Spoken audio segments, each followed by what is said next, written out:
Bom dia a todos. A partir de agora, nós vamos dar início à apresentação do seminário do subgrupo A2, cujo tema é Planejamento Familiar. A equipe é composta por mim, Isabela, pela Brenda Nathalie, Bruna dos Anjos, Eris Felipe, Leandra Lopes e Lohane Teixeira.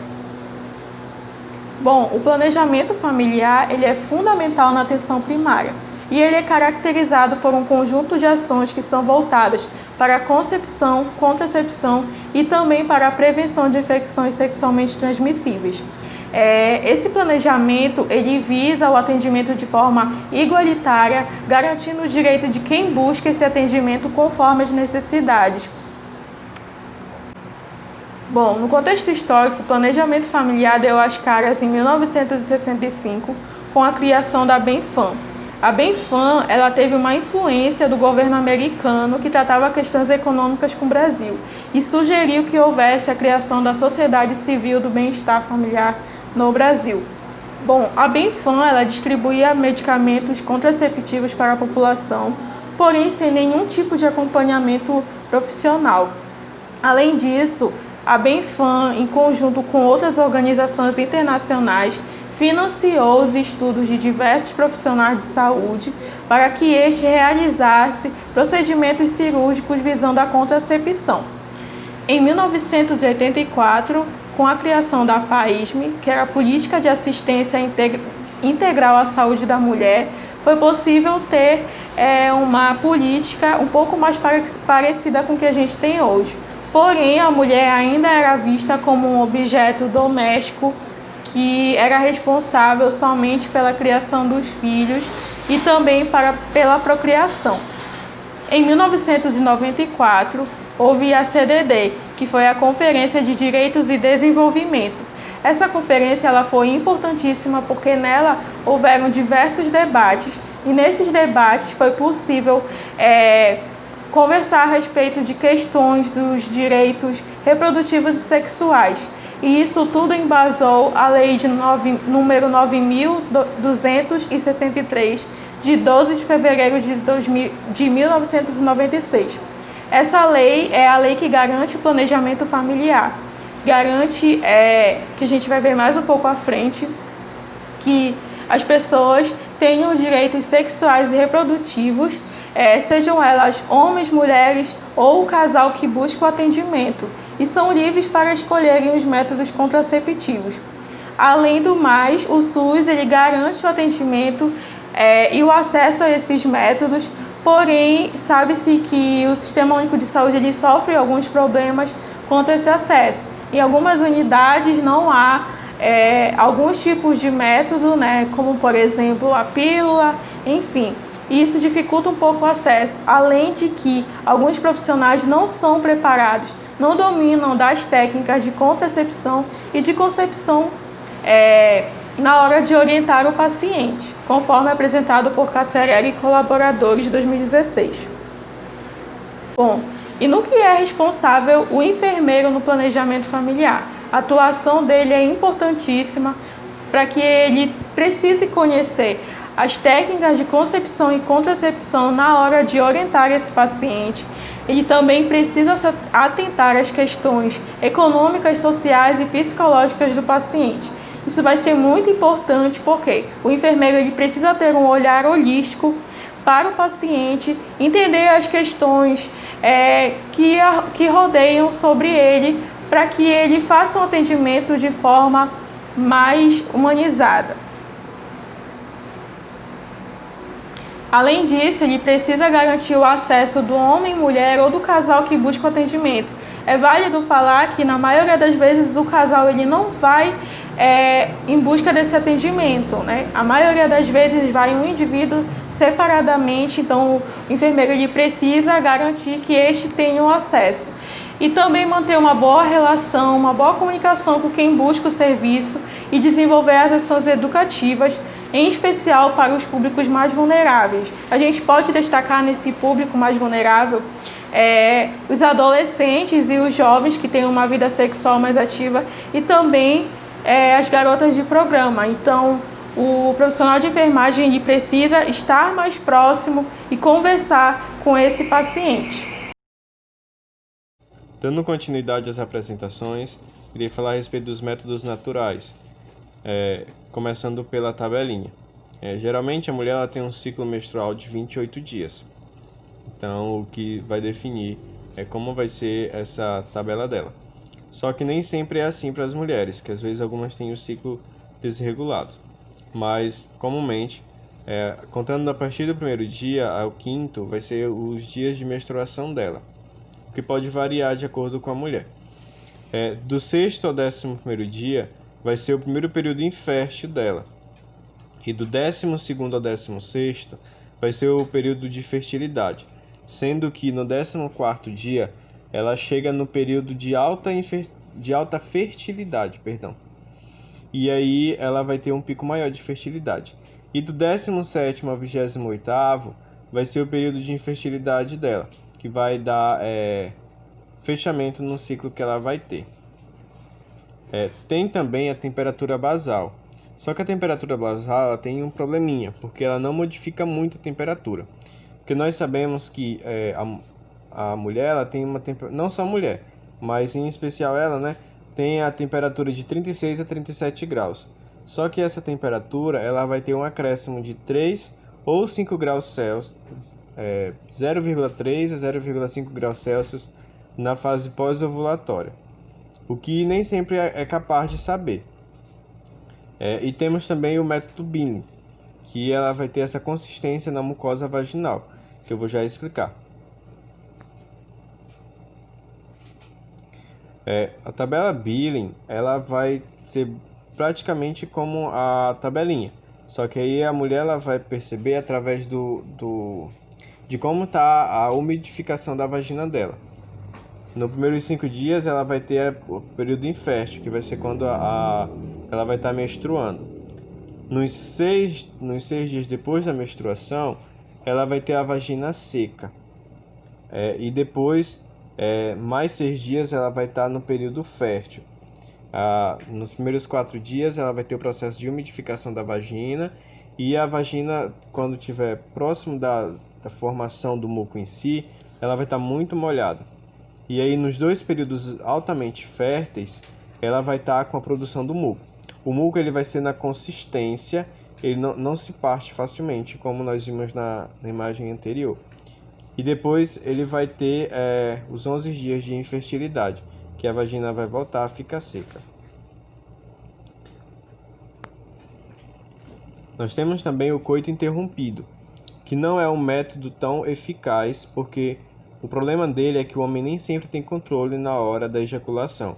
Então nem sempre ele vai ter o controle de tirar o pênis da vagina para isso. Esse é o problema do coito interrompido. E esse é o coito interrompido. E nós também temos os métodos hormonais, que é o contraceptivo oral, que ele combina a progestina e o estrógeno ou a progestina sozinha, que vai dar essa modificação no corpo da mulher.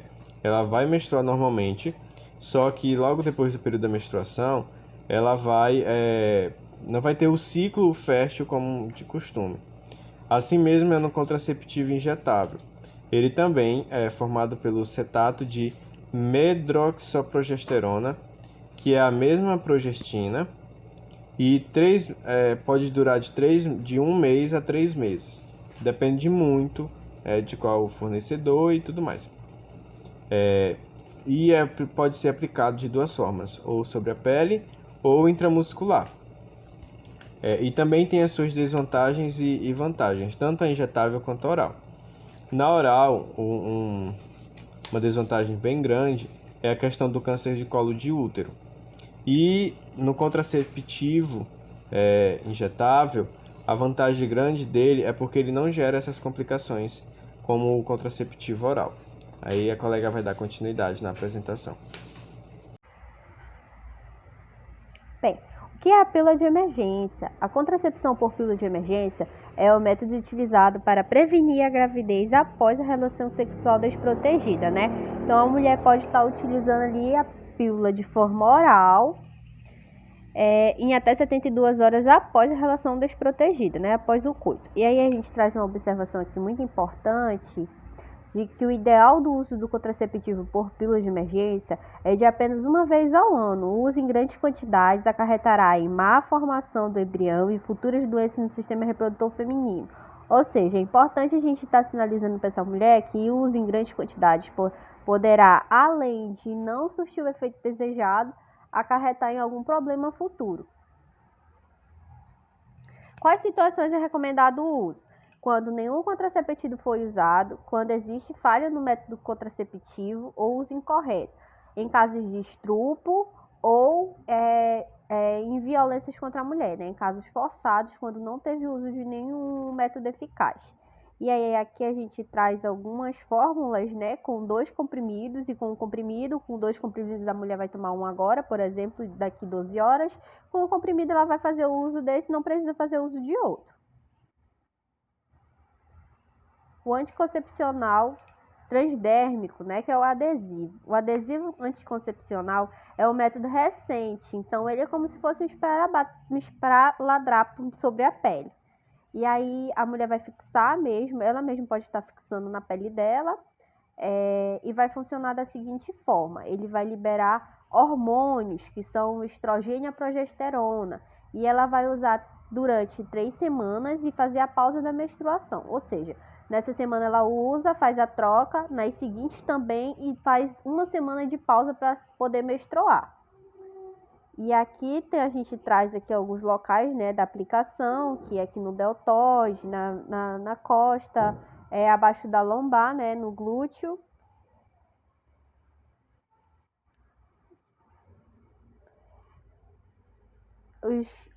Os dispositivos intrauterinos, né, o DIU, a gente pode encontrar tanto o DIU hormonal quanto o DIU de cobre.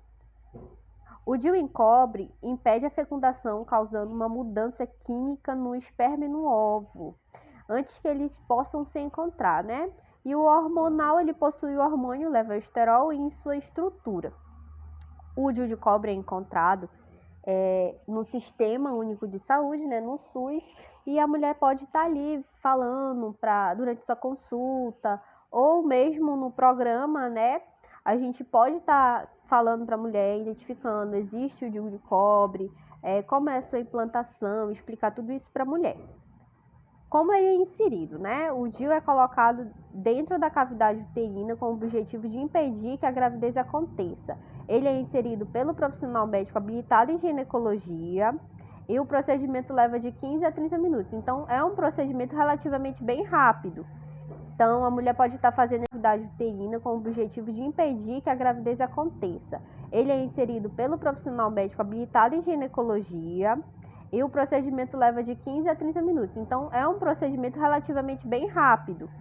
Então, a mulher pode estar fazendo a inserção, fazer todos os exames, ver se ela pode fazer, né, o uso do DIU, e junto com o seu médico, né, seu ginecologista. Os critérios, né, de elegibilidade e as contraindicações. A única situação que é contraindicada é quando a mulher já está grávida. Outras contraindicações do uso devem ser consideradas antes que o uso seja feito, né, a contracepção. Algumas dessas contraindicações se inclui trombocitopenia grave, sangramento vaginal, inexplicável, câncer do colo do útero e câncer do endométrio e doenças inflamatórias. A mulher vai estar realizando alguns exames para poder verificar se ela pode fazer esse uso.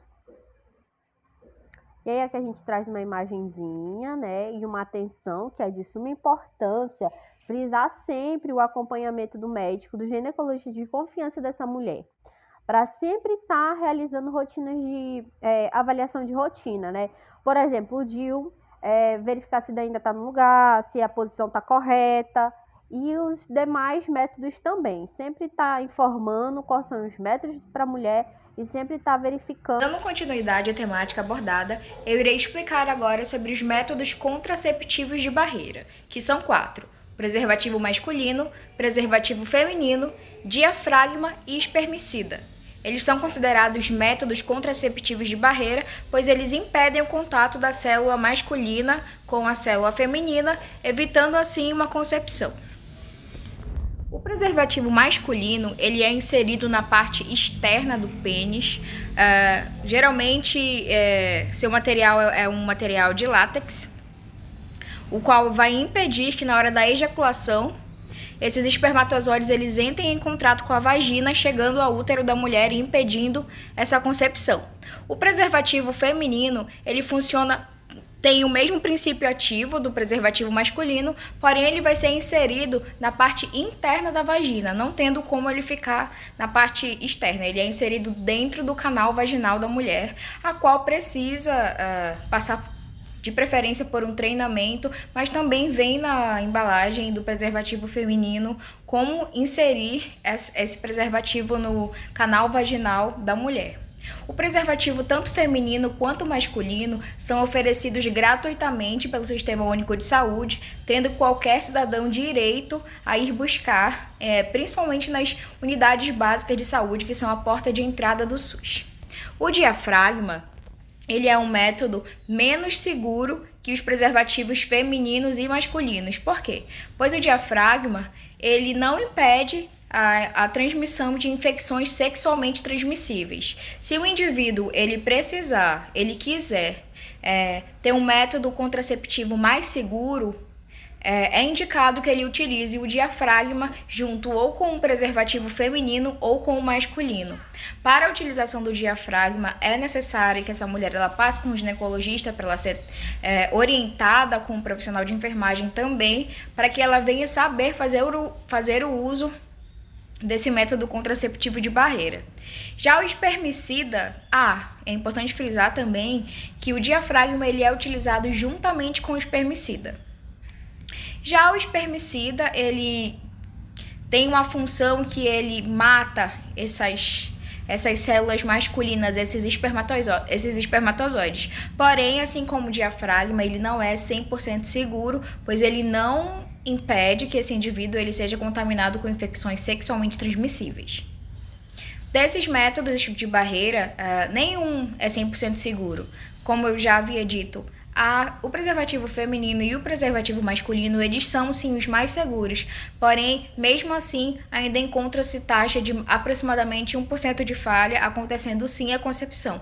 Por isso que é muito importante para todos esses métodos contraceptivos atentar-se para alguns fatores, tais como se esse preservativo feminino ou masculino está com alguma rasgadura, está furado, a data de validade desses preservativos e do espermicida, saber a origem, se eles são validados, se eles têm o selo de validação, se eles estão dentro do prazo de validade e a maneira que você irá conseguir. Se você for comprar, se você está comprando em um estabelecimento seguro ou se você for adquirir no SUS. Se o armazenamento, quando você for fazer o armazenamento desses métodos contraceptivos, eles devem ser de maneira segura, evitando calor ou frio excessivo ou contato com algumas outras substâncias. Também é importante frisar que o uso deles é único, ou seja, eles são métodos descartáveis, os quais, se você utilizar uma vez, você deve descartá-los à lixeira e não devem ser reutilizados. Então, pessoal, bom dia. Dando continuidade, agora eu vou falar sobre os métodos irreversíveis. Então, vamos começar com a laqueadura. A laqueadura ela é uma cirurgia simples, ela é considerada irreversível permanente, porque é muito difícil recuperar a capacidade de ter filhos, né? Então, as duas trompas vão ser cortadas, cauterizadas, amarradas ou cortadas ou fechadas com grampos ou anéis, né? Então, esse processo ele vai agir para que o espermatozoide ele não se encontre com o óvulo. E mesmo sendo uma cirurgia muito simples, ela pode ocorrer riscos e apresentar problemas, como qualquer outro tipo de cirurgia. Então, por isso, para esse procedimento ser realizado, de que é aquilo mesmo que ela quer. Eu não desejo mais ter filhos biológicos. Então, se ela tiver certeza. E é um mito dizer que a mulher ela vai diminuir o prazer sexual dela depois dessa cirurgia. Aqui vocês podem ver as trompas sendo cortadas. E a vasectomia também é um método cirúrgico simples, considerado também reversível permanente. É um dos métodos de contracepção mais eficazes que tem. Então, nessa cirurgia, os canais deferentes, eles também vão ser cortados, cauterizados ou fechados com grãos. Então, ele também vai agir impedindo que o espermatozoide se encontre com o óvulo. E o efeito da vasectomia, ele não é imediato.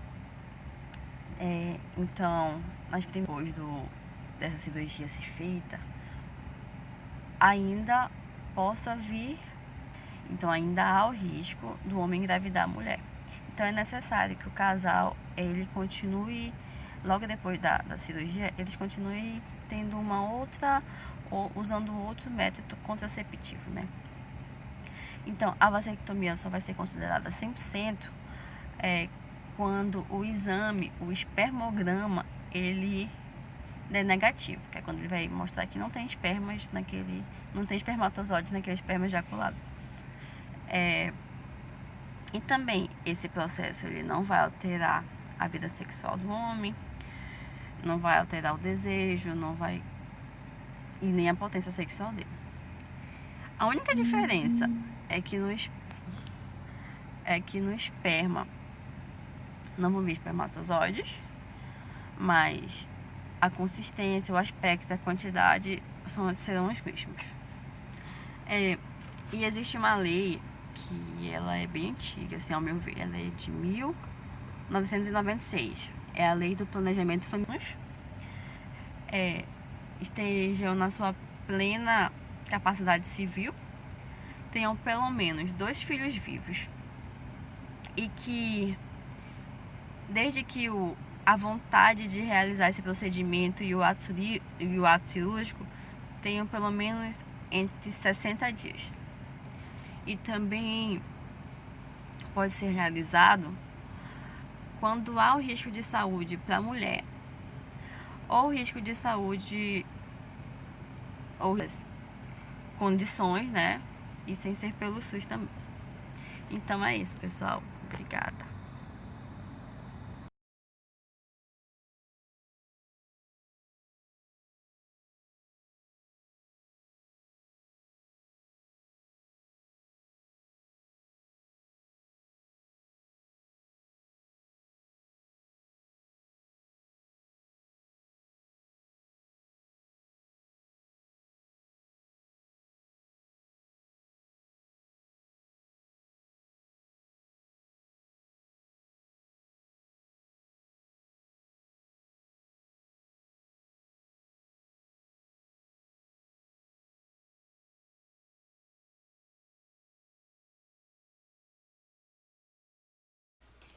Planejamento familiar no puerpério.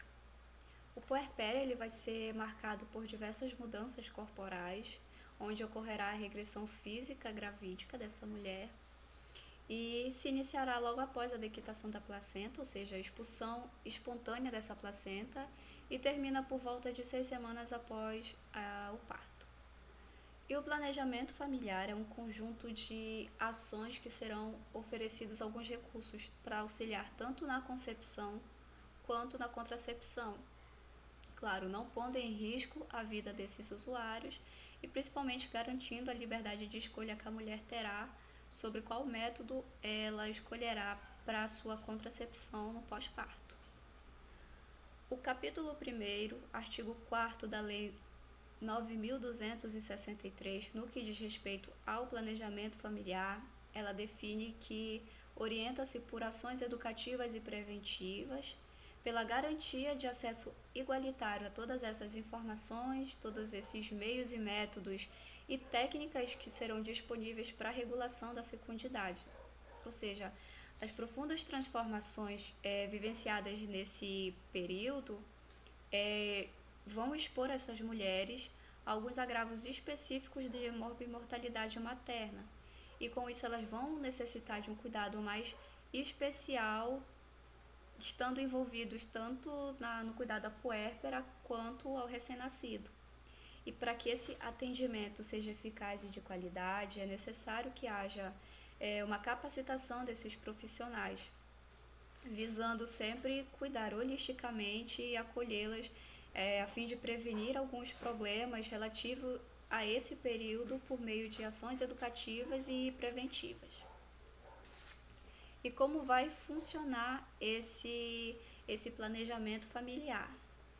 Bom, segundo o Ministério da Saúde, no âmbito de estratégia saúde da família, o plano de cuidado que será traçado durante esse planejamento familiar deve ir além do acolhimento, ou seja, tem que haver a vinculação da mulher, do homem e da família ao serviço social, para que tenha também uma atenção clínico-educativa, ou seja, não olhar apenas o biológico, e sim o biopsicossocial que essa pessoa precisa ser olhada. Traçar um planejamento reprodutivo, as prevenções no que diz respeito ao câncer do colo de mama, ao câncer do colo uterino e principalmente das infecções sexualmente transmissíveis. É preciso ser trabalhado no momento do planejamento familiar. Apoio continuado à amamentação e ao cuidado ao recém-nascido também é importante. Oferecer a essas mulheres o auxílio psicossocial também maternal e paternal, até porque algumas mulheres podem ficar com a saúde mental um tanto prejudicada, como por exemplo ter depressão pós-parto. Então é necessário esse auxílio psicoemocional para ajudar, para apoiar essa família. Educação voltada à saúde no pós-parto e também algumas atividades sociais de promoção preventiva na saúde reprodutiva.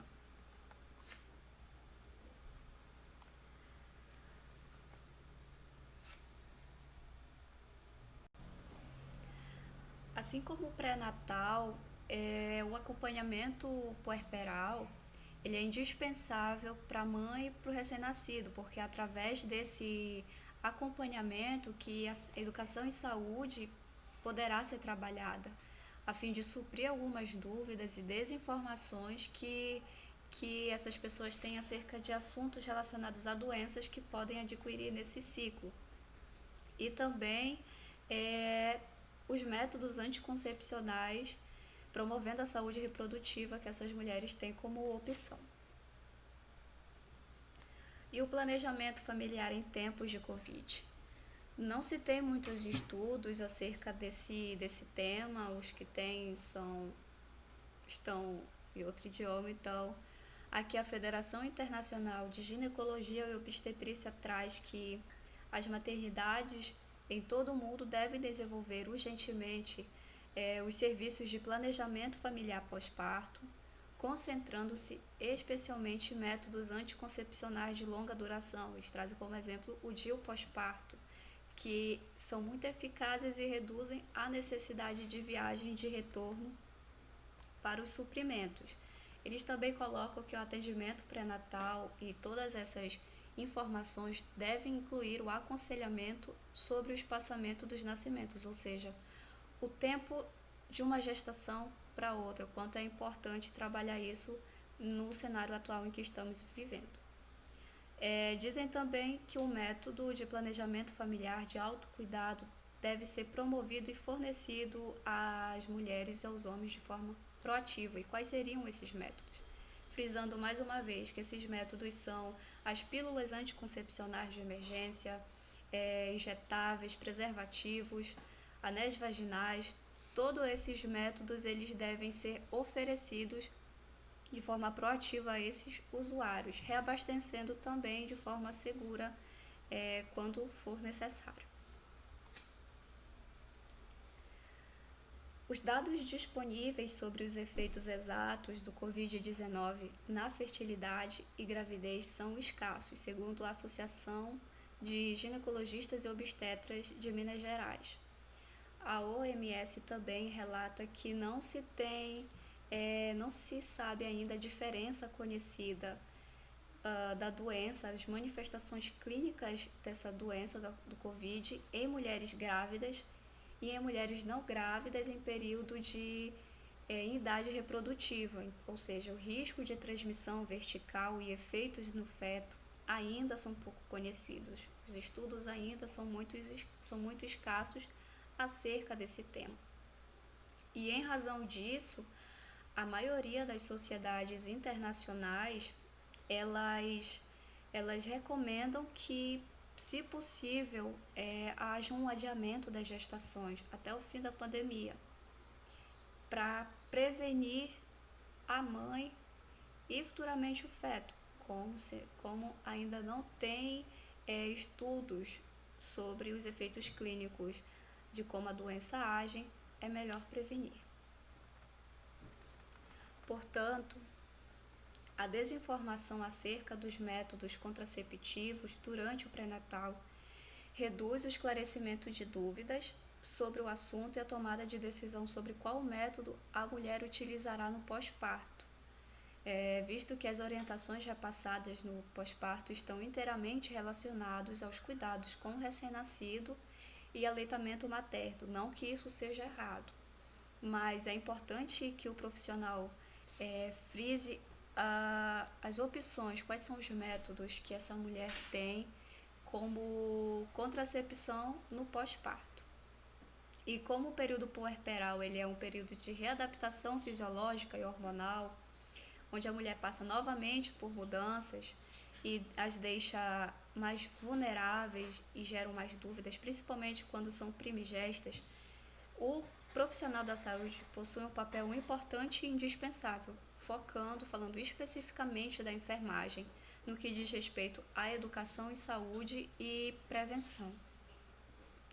A atenção primária em saúde, juntamente com os usuários, eles protagonizam o planejamento familiar, instigando-os à inclusão, ou seja, não só apenas da mulher, do seu companheiro ou companheira para serem inseridos nesse programa de planejamento familiar, como também todas as pessoas próximas a essas pessoas sejam envolvidas nesse momento para que a mulher tenha um maior amparo, visto que ela se encontra mais vulnerável na sua saúde emocionalmente.